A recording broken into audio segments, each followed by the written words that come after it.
একটা প্রশ্ন করি, শেষ কবে আপনি মন থেকে শান্ত ছিলেন? একদম সত্যি করে বলুন। কারণ এখন আমরা হাসি, কথা বলি, মানুষের সাথে নর্মাল বিহেভ করি, কিন্তু ভেতরে ভেতরে একটা অদ্ভুত ক্লান্তি কাজ করে। কোনো কিছু ভালো লাগে না, মন বসে না, কারণ ছাড়াই মাথা হ্যাভি লাগে। আর সবচেয়ে কষ্টের বিষয় কি জানেন? আমরা কাউকে বলিও না, সব কিছু নিজের ভেতরেই রেখে দিই, কারণ আমরা ভাবি কেউ বুঝবে না। প্রিয় ভাই, এই নীরব ক্লান্তি মানুষকে ধীরে ধীরে শেষ করে দেয়। বাইরে থেকে বোঝা যায় না, কিন্তু ভেতরে ভেতরে মানুষ ভেঙে পড়ে। এখন প্রশ্ন, এমন কেন হচ্ছে?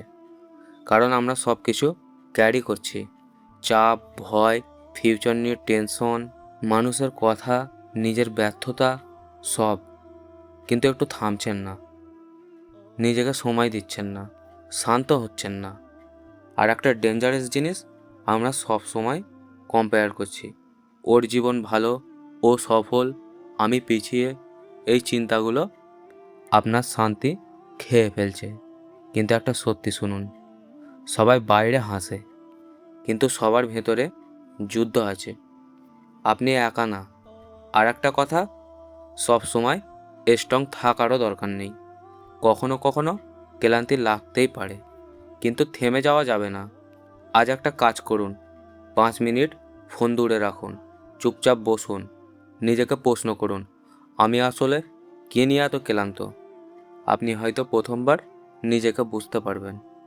আর একটা গুরুত্বপূর্ণ কথা, আল্লাহ আপনার কষ্ট দেখছেন, আপনার নীরব কান্নাও। আপনি হয়তো কাউকে বলেননি, কিন্তু তিনি জানেন। এবং হয়তো এই কঠিন সময়টাই আপনাকে আরও শক্ত বানাচ্ছে। তাই নিজেকে শেষ ভাববেন না, ধীরে চলুন, কিন্তু চলা বন্ধ করবেন না। সবচেয়ে হাসি খুশি মানুষটার ভেতরেও যুদ্ধ থাকতে পারে। তাই নিজেকেও সময় দিন এবং ভেতরে ভেতরে ভেঙে পড়বেন না। আল্লাহ হাফেজ।